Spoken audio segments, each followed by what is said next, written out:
को आगे लाने का प्रोग्राम है। तभी तो हम टेक्नोलॉजी की ज्यादा बात करते हैं, क्योंकि अच्छी टेक्नोलॉजी आएगी तो यूथ ज्यादातर इंक्लाइन होता है टेक्नोलॉजिकल इंटरवेंशन को। तो फार्मिंग में इन जनरल तो हम टेक्नोलॉजिकल इंटरवेंशन को प्रमोट करने के लिए काम कर रहे हैं, चाहे वो पॉली हाउसेज हैं, चाहे वो फार्म मशीनरी है, चाहे वो रोबोटिक्स का इंट्रोडक्शन है यहाँ पे फार्मिंग के अंदर। बट इसके अलावा जो प्रदेश सरकार है उसके जो प्रयास है फार्मिंग में यूथ को ज्यादा इन्वॉल्व करना और आय अर्जन के लिए उनको आगे ले जाना, उसमें एक कड़ी ये भी जुड़ी है कि हम लोग जापान सरकार और हिमाचल सरकार और प्रदेश भारत सरकार का जो एक टेक्निकल इंटर्न ट्रेनिंग प्रोग्राम का जो आपस में एक मैकेनिज्म है, उसमें प्रदेश के हमारे जो प्रोजेक्ट हैं 296, उसमें पायलट टेस्टिंग बेसिस के ऊपर लगभग 150 युवाओं को इस टेक्निकल इंटर्न ट्रेनिंग प्रोग्राम के तहत जापान एज इंटर्न भेज रहे हैं, जिसमें वो वहाँ पे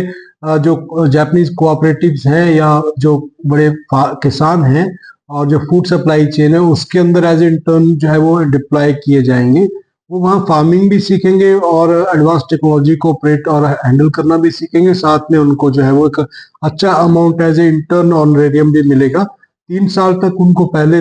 वीजा मिलेगा और उसके बाद वो एक्सटेंडेबल होगा 2 साल और। तो 5 साल का जो वक्फा है वहां पे उनको जो है वो सीखने का और पैसे कमाने का भी जो है वो मौका मिलेगा। इसमें प्रोसेसेस हैं। हिमाचल प्रदेश कौशल विकास निगम जो है वो हमने इसमें बीच में डाला है, क्योंकि ओवरसीज की डिप्लॉयमेंट है तो इसमें अलग अलग विभागों का अपना अपना रोल रहता है। अभी हाल ही में जो एक मीटिंग हुई थी उसमें माननीय मुख्यमंत्री साहब ने भी ये कहा था कि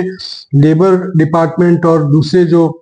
स्टैचुटरी डिपार्टमेंट्स हैं उनको स्ट्रांगली इसके अंदर इन्वॉल्व करना, ताकि जो हमारे बच्चे हैं वो सेफ तरीके से जो है वहाँ पे ये सारी इंटर्नशिप को पूरा करके आए। और उनका कंसर्न है और ये भी उनकी एक सोच उन्होंने बताई है कि अगर ये सफलतापूर्वक चलता है तो बाकी के जो डिसिप्लिन हैं, जैसे इलेक्ट्रिशियन का, प्लम्बर का,